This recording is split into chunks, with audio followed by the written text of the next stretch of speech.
Hello दोस्तों, एक बार फिर हमारे YouTube channel reasonable study platform पर आपका स्वागत है। आज के इस वीडियो में हम त्रिभुजों की सर्वांग क्षमता के लिए कुछ प्रतिबंध या जो नियम हैं उनके बारे में जानेंगे।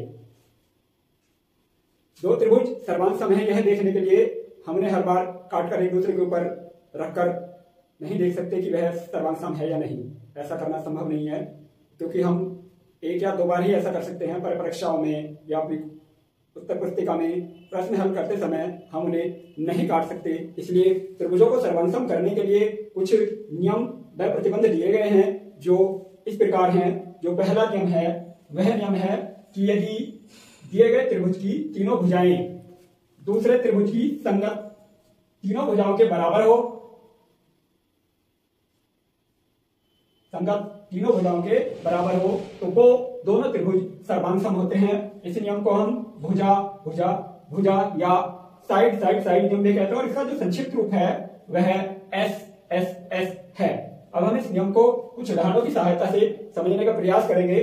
तो पहला उदाहरण है हमारा, यहाँ त्रिभुज डी ई एफ और त्रिभुज पी क्यू आर दिया हुआ है। तो हम देखेंगे कि एक त्रिभुज की जो तीनों भुजाएं हैं दूसरे त्रिभुज की तीनों भुजाओं के संगत कैसे होंगी। यहाँ त्रिभुज डी ई एफ, त्रिभुज डी ई एफ तथा त्रिभुज पी क्यू आर में, पी क्यू आर में भुजा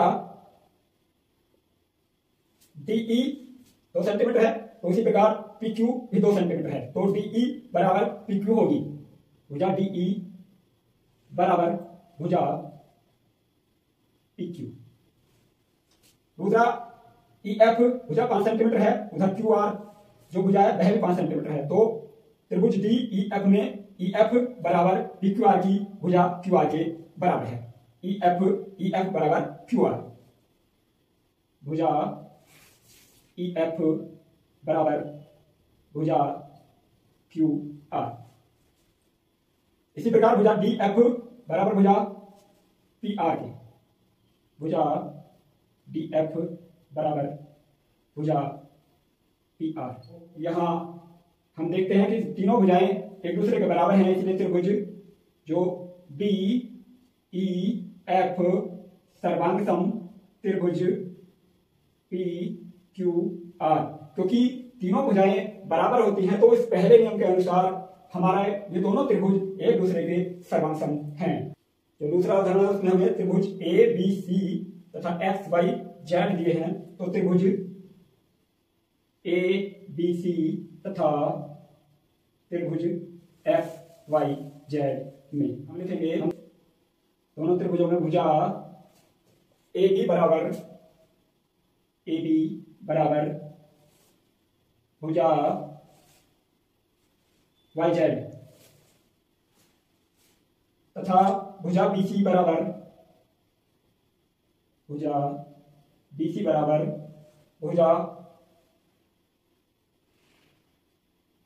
एक्स वाई तथा भुजा एसी बराबर भुजा एक्स जेड। तो त्रिभुज ए बी सी सर्वांग सम त्रिभुज एफ वाई जेड। दोनों त्रिभुज सर्वांग सम है, परंतु जो लिखा हुआ है त्रिभुज एबीसी सर्वांग सम त्रिभुज एक्स वाई जेड, यह गलत है। क्यों?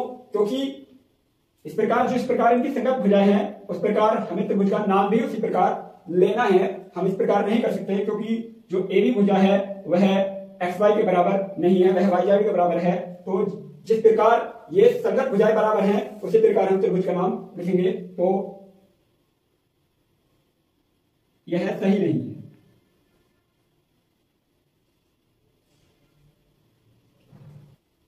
सही रूप त्रिभुज एबीसी सर्वांग सम त्रिभुज भुजा जो ए बी है वो वाई जेड के बराबर है तथा भुजा बी सी एक्स वाई के बराबर है। तो उसी प्रकार जैसे ए बी भुजा पहले और बी सी नाम आ रहा है, उसी प्रकार वाई जेड और वाई एक्स, तो इसका सही रूप होगा त्रिभुज जेड वाई x। तो यह नहीं कि त्रिभुज हमें दे दिया और हम कुछ भी उसे सर्वांग करने के बाद उसकी भुजाएं बराबर करने के बाद हम कुछ भी नाम लिख देंगे। हमें यह ध्यान रखना है कि जो संगत भुजाएं हैं उन भुजाओं के अनुसार ही इसका नाम होना चाहिए। जैसे हम यहाँ देख पाएंगे तो भुजा ए बी जेड वाई के बराबर है, भुजा बी सी वाई एक्स के बराबर है और भुजा ए सी जेड एक्स के बराबर है। अब ये हमारा जो सर्वांग सम का वो सही रूप लिखा गया है। तो हमारा अगला उदाहरण है कि हमें दो त्रिभुज दिए हुए हैं और आकृति एक है पर तो उसमें दो त्रिभुज बने हुए हैं। अब हम इन दोनों त्रिभुज ए डी बी तथा त्रिभुज ए डी सी में देखते हैं कि यह सर्वांग सम है या नहीं। त्रिभुज ए डी बी तथा त्रिभुज ए डी सी में यह बहुत महत्वपूर्ण है, क्योंकि जब हम अपनी प्रमेय करते हैं तो उस समय इनका बहुत ही महत्व होता है। तो त्रिभुज एडीबी तथा एडीसी में देखते हैं क्या क्या बराबर है। भुजा जो एबी भुजा है वो एसी के बराबर है, एबी बराबर भुजा एसी। भुजा बीडी 2.5 सेंटीमीटर है और डीसी भी 2.5 सेंटीमीटर है। तो भुजा बीडी बराबर भुजा डीसी। अब एक भुजा और बराबर है, वह है एडी। एडी भुजा दोनों में उभयनिष्ठ है। उभयनिष्ठ का मतलब होता है जिस प्रकार हमारे मकान में दो कमरे हो, उन दोनों कमरों की एक ही दीवार हो, तो वह दीवार दोनों मकानों में काउंट होती है कि यह दीवार इस मकान की है और इन दोनों कमरों की है। इसी प्रकार यह जो रेखा है वो दोनों त्रिभुजों में गिनी जाएगी। तो इसलिए यह दोनों में उभयनिष्ठ है, तो जाहिर सी बात है ये बराबर होगी। तो हम लिखेंगे इसे भुजा एडी दोनों त्रिभुजों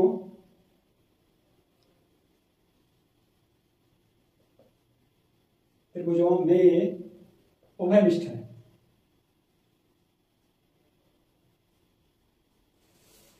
अतः त्रिभुज, क्योंकि हमारे तीनों भुजाएं बराबर हो गई हैं, ये एबी एसी के बराबर, बीडी डीसी के बराबर तथा एडी दोनों उभयनिष्ठ है, तो इसलिए त्रिभुज ए डी बी सर्वांग सम त्रिभुज ए डी सी होगा। अब हमारा अगला उदाहरण है। हम इन उदाहरणों को इसलिए कर रहे हैं क्योंकि जो हमारी प्रमेय होती हैं उनमें हम किस प्रकार उन्हें सिद्ध करते हैं और जो हमारी परीक्षा में प्रश्न पूछे जाते हैं तो उन्हें भी हम किस प्रकार हल करते हैं यह हम यहाँ देखेंगे। तो हमें आकृति में एडी जो एबी है वो एसी के बराबर है और डी डीसी का मध्य बिंदु है। जो डी है, जो डीसी रेखा उसका मध्य बिंदु है, तो बीडी बराबर डीसी होगा। तो यहाँ तीन प्रश्न दिए गए हैं, उन तीनों प्रश्नों का हमें उत्तर देना है। तो पहला प्रश्न है कि त्रिभुज एडीबी और त्रिभुज एडीसी में बराबर तीन भाग कौन कौन से हैं।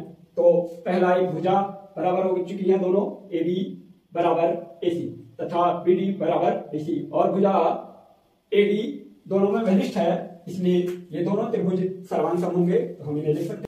तो तीनों बराबर हो चुके हैं, त्रिभुज ए डी बी सर्वांग सम त्रिभुज ए डी सी है। अगला प्रश्न पूछा है क्या ये सर्वांग सम है। सर्वांग सम हो चुके हैं और तीनों भाग भी बराबर हो चुके हैं। क्या कोण बी सी के बराबर है।